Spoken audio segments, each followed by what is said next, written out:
श्री स्वामी समर्थ. उद्या 13 मे बुधवार अपरा एकादशी.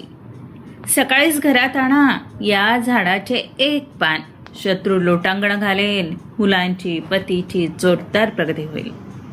नमस्कार माझ्या लाडक्या मैत्रिणींनो आणि माझ्या सर्व प्रेमळ माता भगिनींनो. तुम्हा सर्वांना येणाऱ्या अपरा एकादशीच्या खूप खूप शुभेच्छा. कशा आहात तुम्ही सर्व?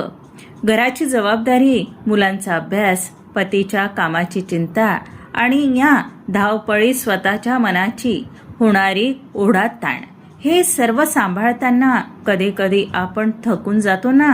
आपण देवासमोर दिवा लावतो, उपवास करतो, पण मनात कुठेतरी एक शंका असतेच की माझे कष्ट फळाला कधी येणार?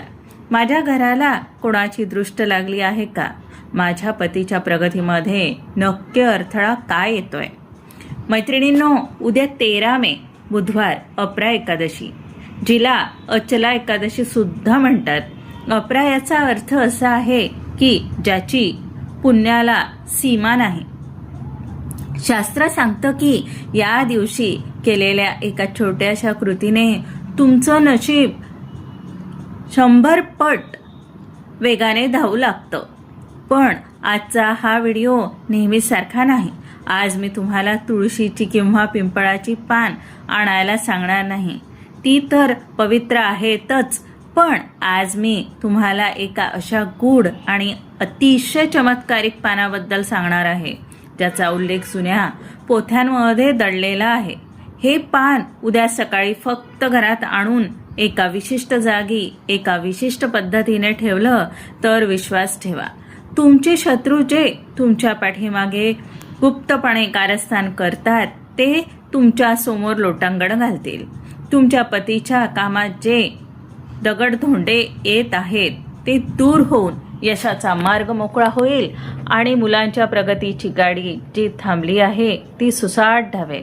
अनेकांना प्रश्न पडतो की ताई, आम्ही खूप सेवा करतो, मग यश का मिळत नाही? याचं उत्तर उद्याच्या या एकादशीच्या योगात दडलाय.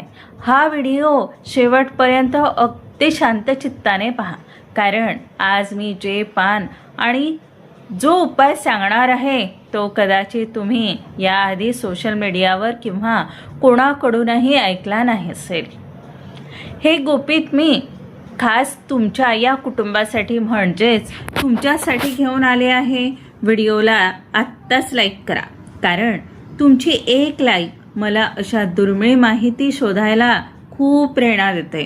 हा व्हिडिओ आपल्या ग्रुपमध्ये नातेवाईकांना आणि तुमच्या जवळच्या मैत्रिणींना शेअर करा, जेणेकरून कोणाचं तरी भलं होईल. आणि हो, आपल्या या हक्काच्या चॅनलला सबस्क्राईब करायला विसरू नका, कारण आपली ही साथ जन्मोजन्मीची आहे. चला तर मग या पवित्र दिवसाचा संकल्प करूया. कमेंट बॉक्समध्ये पूर्ण श्रद्धेने आणि विश्वासाने लिहा, श्री स्वामी समर्थ, ओम गंग गणपताय नमः आणि ओम नमो भगवते वासुदेवाय. तुमची ही एक कमेंट, तुमची ही हाक थेट त्या ईश्वरापर्यंत पोहोचू शकते आणि तुमच्या जीवनात सकारात्मकतेचा प्रकाश आणू शकते. आता नीट लक्ष देऊन ऐका, ते पान कोणतं आहे आणि उद्या सकाळी नक्की काय करायचंय.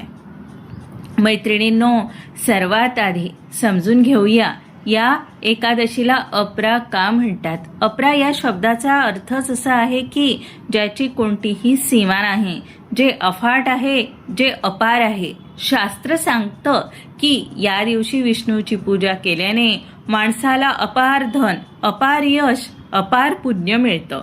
इतकंच काय, तर कळत न कळत आपल्याकडून काही मोठी पाप झाली असली तर त्यातून मुक्ता होण्यासाठी अपरा एकादशी सारखा दुसरा मोठा मुहूर्त नाही.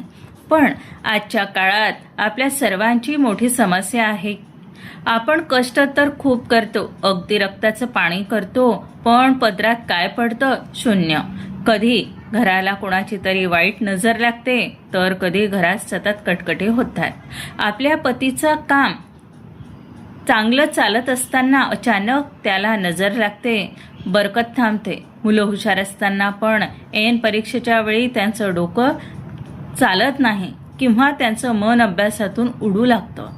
तुम्हाला कधी असं वाटलं आहे का की देवा, मी एवढी सेवा करते, उपवास करते, तरी माझ्याच नशिबात हे का? मैत्रिणींनो, देव नक्कीच बघतोय, पण तो एका खास संधीची वाट पाहत असतो. आणि ती संधी म्हणजे उद्याची ही बुधवारची अप्रा एकादशी. या वर्षीचा हा योग अत्यंत दुर्मिळ आहे, कारण एकादशी आली आहे बुधवारी. ज्योतिषशास्त्रात बुध हा बुद्धीचा, व्यापाराचा आणि आपल्या बोलण्याचा कारक मानला जातो. जर तुमचा बुध ग्रह बलवान असेल तर जगातील कोणतीही शक्ती तुम्हाला प्रगती करण्यापासून रोखू शकत नाही. आणि हीच प्रगती खेचून आणण्यासाठी उद्या आपल्याला ते एक खास पान घरात आणायचं आहे.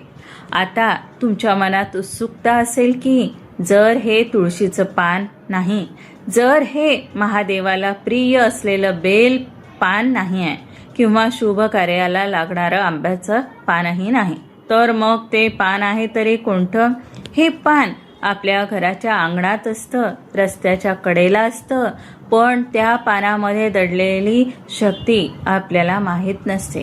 हे पान केवळ एक पान नाही, तर ते विजय मिळवून देणारं एक अस्त्र आहे. हे पान घरात कसं आणायचं, ते कोणत्या दिशेला ठेवायचं आणि त्या पानावर असं काय लिहायचं आहे की ज्यामुळे तुमचा शत्रू तुमच्या वाटेतून कायमचा बाजूला होईल.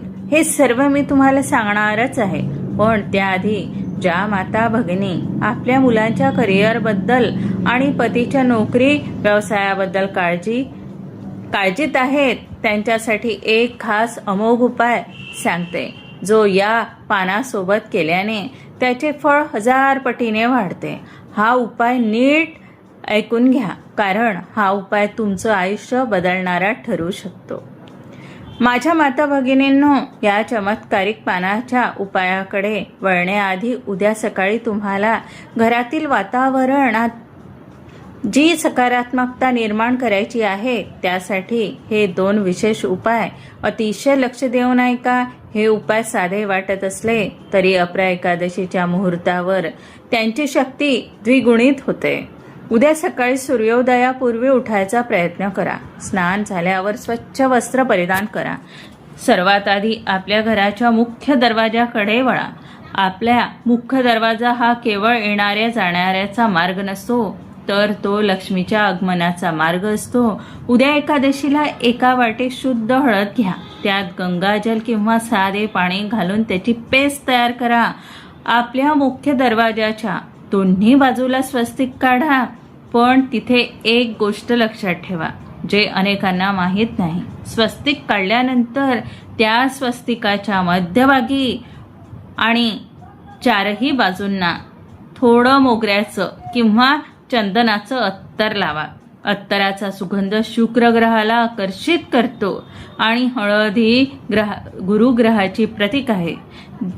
जेव्हा हे 2 ग्रह एकत्र येतात, तेव्हा घराची प्रगती कोणीही रोखू शकत नाही. ज्या मातांच्या मनात सतत काळजी असते की माझा मुलाचं डोकं तर हुशार आहे, पण तो अभ्यासाला बसत नाही किंवा त्याचं मन सारखं भटकतं, मुलांच्या एकाग्रतेसाठी उद्याचा हा विशेष तोडगा नक्की करा.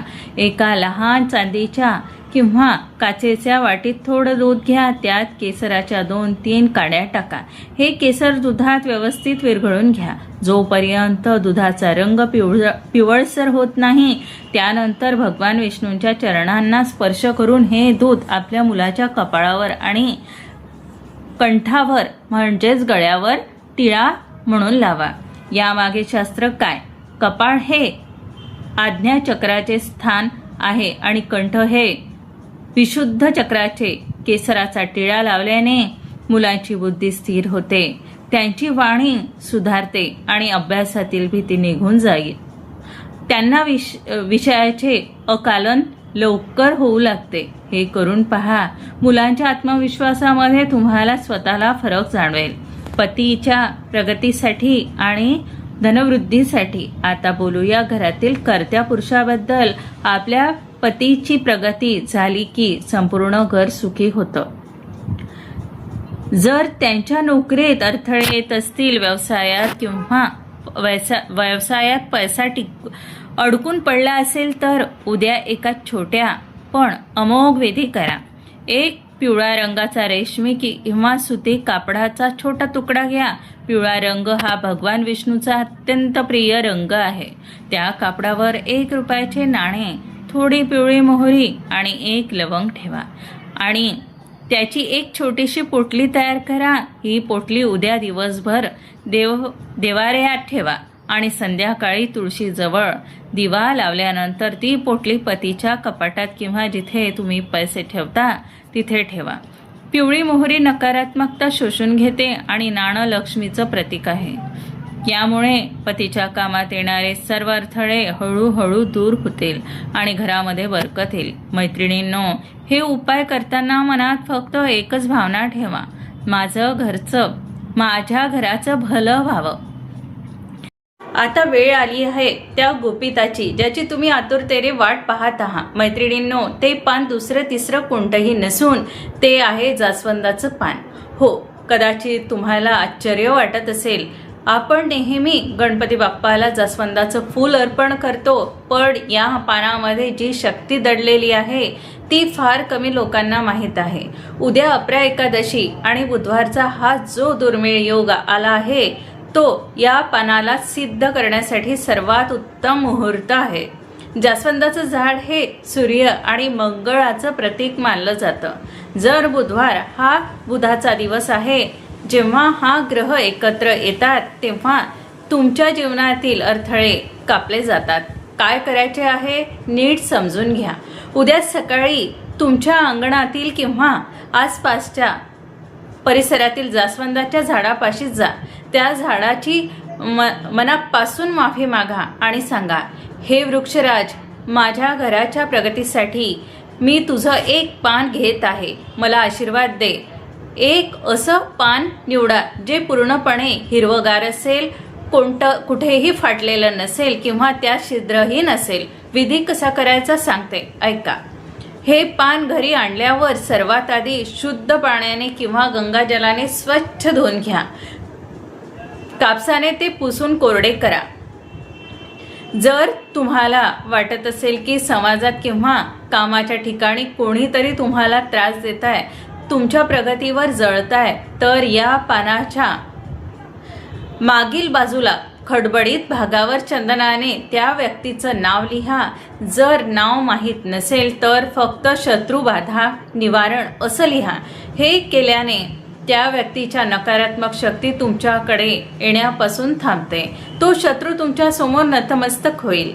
मुलांच्या आणि पतीच्या प्रगतीसाठी आता पानाची पुढील बाजू गुळगुळीत भाग वर करा. त्यावर थोडासा शुद्ध मध लावा. मधाचा गोडवा आयुष्यात गोडवा आणतो. त्यावर 1 अक्षदा म्हणजे अखंड तांदूळाचा 1 दाणा ठेवा. लक्षात ठेवा, तांदूळ कुठेही तुटलेला नसावा, कारण अक्षद ही पूर्णत्वाचे प्रतीक आहे. अर्पण करण्याचा विधी सांगते, ऐका. हे पान आपल्याला हातात तळव्यावर ठेवा. डोळे मिटून आपल्या कुलदेवतेचे स्मरण करत भगवान विष्णूचे स्मरण करा. त्यानंतर हे पान भगवान विष्णूच्या किंवा गणपती बाप्पाच्या चरणाशी अर्पण करा. हे पान कुठे ठेवायचे सांगते.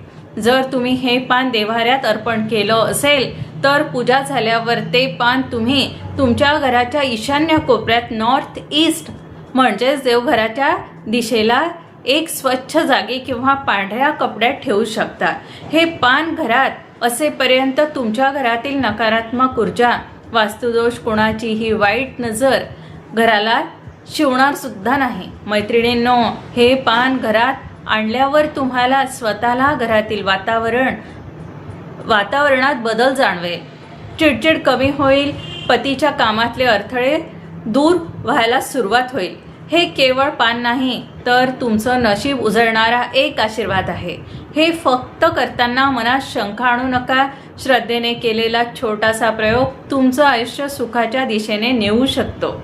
माझ्या प्रिय भगिनींनो, व्हिडिओच्या शेवटी मी तुम्हाला एक मनातील गोष्ट सांगू इच्छिते. हे उपाय, ही पानं, हे मुहूर्त, हे सर्व केवळ एक माध्यम आहे त्या ईश्वराच्या पर्यंत पोहोचण्याचे. रस्ते आहेत, पण खरी ताकद कशात आहे तर ती तुमच्या अढळ विश्वासात आहे. मी स्वतः एक गृहिणी आहे, एक माता आहे, एक पत्नी आहे. त्यामुळे मला माहीत आहे जेव्हा घरावर एखादं संकट येतं तेव्हा एका स्त्रीचं मन कसं कासावीस होतं. पण विश्वास ठेवा, जेव्हा आपण अश्रू पुसून पूर्ण श्रद्धेने त्या भगवंताकडे पदर पसरून मागतो आणि हे छोटे छोटे शास्त्रोक्त उपाय करतो, तेव्हा देव आपल्याला कधीच रिकाम्या हाती परत पाठवत नाही. तो मार्ग दाखवतोच. उद्याची ही अपरा एकादशी म्हणजे तुमच्या आयुष्यातील सर्व अपर म्हणजेच अफाट संकटांना दूर करण्याची संधी आहे. हे एक जास्वंदाचं पान तुमच्या कर्माला भाग्याची जोड देऊ शकतो. त्यामुळे उद्या सकाळी आळस करू नका, मनातील शंका काढून टाका आणि पूर्ण सकारात्मकतेने हा विधी करा. तुम्हाला आजची ही माहिती कशी वाटली? आजचा हा व्हिडिओ तुम्हाला मनापासून पटला का? हे मला कमेंटमध्ये नक्की सांगा. जर तुमच्या मनात या उपायाबद्दल किंवा इतर काही शंका असतील तर बिनधास्त विचारा.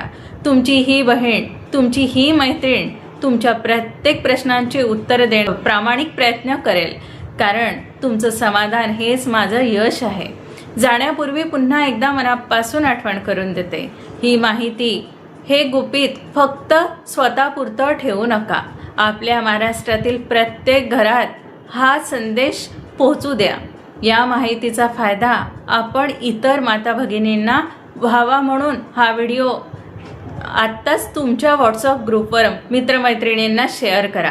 व्हिडिओला लाईक करायला विसरू नका, कारण तुमची एक लाईक मला सांगते की माझं काम तुमच्यापर्यंत पोहोचतं आहे. आणि जर तुम्ही आपल्या या परिवारात नवीन असाल तर सबस्क्राईब करून बेल आयकॉन नक्की दाबा, जेणेकरून आपली ही आध्यात्मिक भेट रोज होत राहील.